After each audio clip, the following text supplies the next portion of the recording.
അടുത്തതായി വേദിയിലേക്ക് എത്തുന്നു ബാബു പോൾ സാറിൻ്റെ പേഴ്സണൽ അസിസ്റ്റൻ്റായ ശ്രീ അജിത് കുമാർ.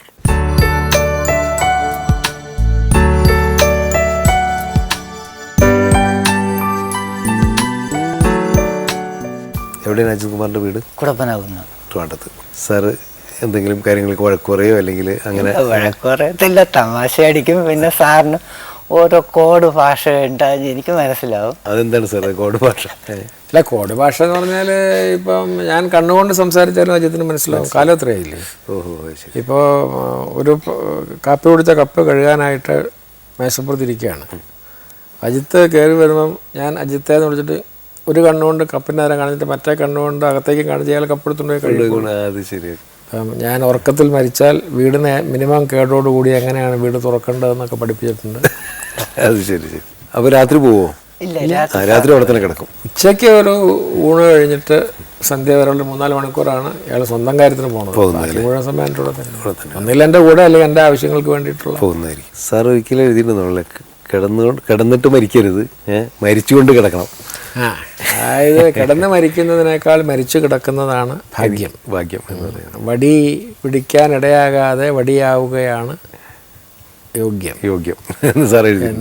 പക്ഷെ എന്തെങ്കിലും സാറിന് ഇങ്ങനെ തോന്നിയിട്ടുണ്ടോ ഒറ്റക്ക് ഇങ്ങനെ ഇയാളെ മാത്രമായിട്ട് ഇങ്ങനെ? അങ്ങനെ ഒരു തോന്നൽ അപ്രസക്തമല്ലേ. ഇപ്പം അഗെയിൻ അച്ഛൻ പഠിപ്പിച്ച മറ്റൊരു കാര്യം, മാറ്റാൻ കഴിയുന്നത് മാറ്റുക, മാറ്റാൻ കഴിയാത്തത് അംഗീകരിക്കുക. അതന്നെയല്ല ഇപ്പം എനിക്കിപ്പോൾ ഞാൻ പറഞ്ഞില്ലേ 12 കൊല്ലമായിട്ട് ഇതൊക്കെ യൂസ്ഡായി.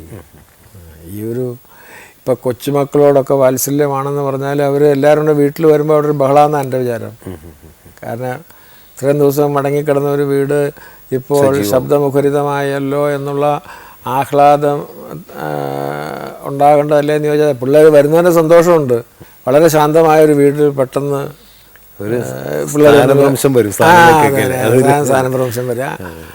I am used to all that. സാറിൻ്റെ ഒരു റെഗുലർ റൊട്ടീൻ എന്ന് പറഞ്ഞു കഴിഞ്ഞാൽ എഴുത്തും വായനയും കഴിഞ്ഞാൽ പിന്നെ എന്താണ്? ടെലിവിഷൻ കാണാറുണ്ടോ? ടെലിവിഷൻ സാധാരണഗതിയിൽ കാണാറില്ല. ഇല്ല. കമ്പ്യൂട്ടറിൽ കുറച്ച് സമയം എന്തെങ്കിലും ചെയ്യും. പിന്നെ എഴുത്ത്, വായന. പിന്നെ വൈകിട്ട് ഞങ്ങൾക്കൊരു തമ്പുരാൻ സേവയുണ്ട്.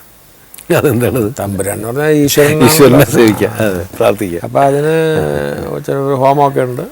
രാജ്യത്ത് അപ്പം അതിൻ്റെ ഒരു പരികർമ്മിയാണ് ഇയാൾ. അത് വൈകുന്നേരം 1 മണിക്കൂർ അങ്ങനെ പോവും. സാധാരണഗതിയിൽ ഞാൻ വെളുപ്പിനെ 4 മണിക്ക് ഉണരും. നേരത്തെ ഉറങ്ങുമോ സാറിന്? സാധാരണഗതിയിൽ 10 മണി.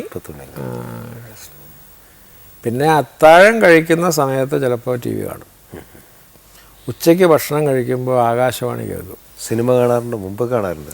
മുമ്പ് ധാരാളം കാണുമായിരുന്നു. ഇപ്പം അങ്ങനെ കാണില്ലല്ലോ. ഇപ്പോൾ ഏതെങ്കിലും സിനിമ നല്ലതാണ് കാണണം എന്ന് പറഞ്ഞാൽ ആരെങ്കിലും പറഞ്ഞാൽ കാണും.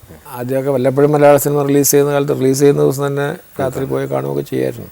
പിന്നെ വെറുതെ ചിരിക്കാനുള്ള വല്ലതും കാണണമെങ്കിൽ എനിക്ക് വിരോധമൊന്നുമില്ല. അങ്ങനെ ഒന്ന് റിലാക്സ് ചെയ്തിരിക്കാൻ അങ്ങനെ സമയം കിട്ടാറില്ല. മുമ്പിലത്തേക്കാൾ ഒരു 1.5 മണിക്കൂർ കൂടുതൽ ഉറക്കമുണ്ട് എനിക്കിപ്പോൾ. അത് പ്രായമാകുന്നതിൻ്റെ ആയിരിക്കും. അപ്പോൾ ആ 1.5 മണിക്കൂർ കുറച്ചല്ലേ എനിക്ക് ജോലി ചെയ്യാൻ കിട്ടുന്നുള്ളൂ. അതിനകത്ത് വേണ്ടൊക്കെ അഡ്ജസ്റ്റ് ചെയ്ത് പോകാനായിട്ട്. അടുത്തതായി നമുക്ക് ഈ വേദിയിലേക്ക് ക്ഷണിക്കാം സാറിൻ്റെ ഗ്രാൻഡ് സൺ, സാറ് ഔസു എന്ന് വിളിക്കുന്ന ചെറുപ്പക്കാരൻ.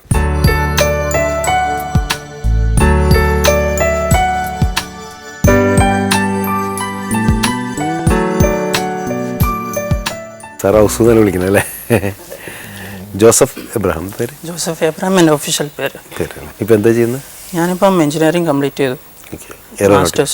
എയറോനോട്ടിക്കൽ മാസ്റ്റേഴ്സിന് പോകാനായിട്ട് തയ്യാറെടുക്കുന്നു. സാറിന് ഒരു ഗ്രാൻഡ് സൺ അല്ലേ ഉള്ളൂ? അല്ല, എനിക്ക് 3 ഗ്രാൻഡ് സൺസ്. ഇയാളാണ് മൂത്തത്. മകളുടെ മകനാണ്. ഇയാൾക്ക് ഒരു അനിയനുണ്ട്. എൻ്റെ മകൻ്റെ 2 കുട്ടികളിൽ 1 ആൺകുട്ടിയാണ്. 3 ഗ്രാൻഡ് സൺസ്, പിന്നെ ഗ്രാൻഡ് ഡോട്ടേഴ്സ്. അതൊരു വലിയ സന്തോഷമുണ്ടല്ലേ ഇങ്ങനെ ഗ്രാൻഡ് ചിൽഡ്രനൊക്കെ ആയിട്ടുള്ള? Grand children and grand parents get along very well because they have A common enemy in the generation in between എന്നാണ് പ്രമാണം. പ്രത്യേകിച്ചും ഈ ആദ്യത്തെ കുട്ടിയൊക്കെ ആകുമ്പോൾ കൂടുതലൊരു ഇപ്പം ഞാൻ തന്നെ സിഗരറ്റ് വലി നിർത്തിയത് ഇവരുണ്ടായപ്പോഴാണ്. അത് ശരിയാണ്. ഒരു ദിവസം ഓഫീസിൽ പോകുന്നതിന് മുമ്പ് കുറച്ച് നേരം അതിനെ കളിപ്പിച്ചിട്ട് പോകും. അപ്പം വെറുതെ ഇങ്ങനെ മലനിന്ന് കൈയും കാലും അടിക്കണം പ്രായമല്ലേ. ആ കൊച്ചു കുട്ടികൾ വെറുതെ ചിരിക്കുമല്ലോ, മാലാഖമാർ വന്നിട്ടാണെന്ന് പറയില്ല. അപ്പോൾ ഞാൻ പറഞ്ഞിടാ, ഞാൻ 100 വരെ എണ്ണാൻ പോവാണ്. അതിനകത്ത് നീ ചിരിക്കുകയാണെങ്കിൽ today will be the last day I smoke. Okay. പിന്നെ അന്ന് മനസ്സിലായിട്ടല്ലല്ലോ. ഏതായാലും അവൻ ജനിച്ച 56-ാം ദിവസമായിരുന്നു. 56 എന്ന് വരെ എണ്ണിയപ്പോൾ അവൻ ചിരിക്കുകയും ചെയ്തു. അന്ന് കയ്യിലുണ്ടായിരുന്ന സിഗരറ്റ് മുഴുവൻ രാത്രി ഉറങ്ങണ വരെ വലിച്ചു തീർത്തു. ബാക്കിയുള്ളതൊക്കെ പേഴ്സണൽ സ്റ്റാഫിൽ വലിക്കണ പ്യൂൺസിനും ഒക്കെ കൊടുത്ത് സ്റ്റോപ്പ് ചെയ്തു. തീർത്ത്. അതിന് വേണ്ടി തൊട്ടിട്ടില്ല. 22 കൊല്ലമായി വലിച്ചിട്ടില്ല. വലിയ കാര്യമാണ്. അപ്പോൾ ഇയാൾ ഏറ്റവും ആ രീതിയിൽ ഭയങ്കര ഒരു ഇതുണ്ട് അല്ലേ? ഭാഗ്യമാണ് കൊച്ചു മക്കൾക്ക് ഉണ്ടാകുന്നത്.